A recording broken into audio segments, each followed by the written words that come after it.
What's going on, guys? I'm reading some history and some theology, and it just dawned on me. There's a lot of people who are teaching from the scriptures.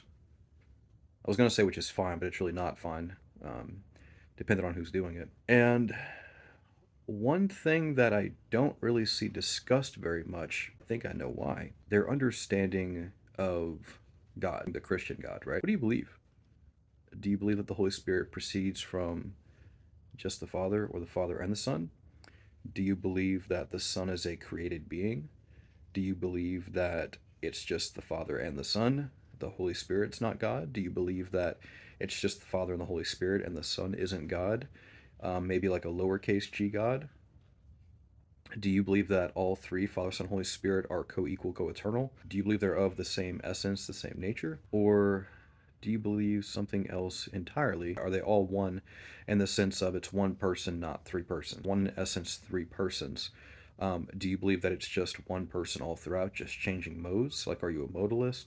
Are you like, do you follow Nestorianism, right? Do you follow Arianism, right? What do you believe? You notice that you don't really see a lot of these teachers, quote unquote, mentioning what they actually believe about God. Because depending on what they believe about God Himself and who God is, right?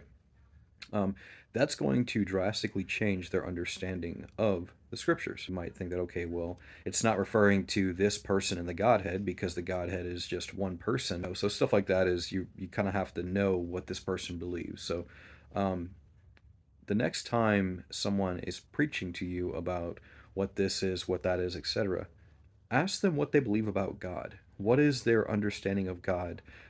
The nature therein, how many persons are in the Godhead? Is there a Godhead? What are those persons if there are multiple, etc., etc.? Ask them what they believe about God and how they understand God to exist.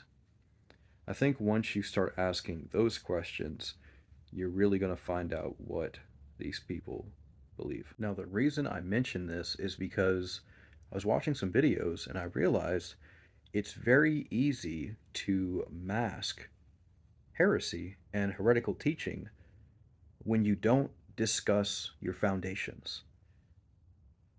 Anyone can read the scriptures and say, "Oh, that's a good word. That's a feel good word," right? But it's like, what do you really believe? Like, what is the foundation of your belief, right?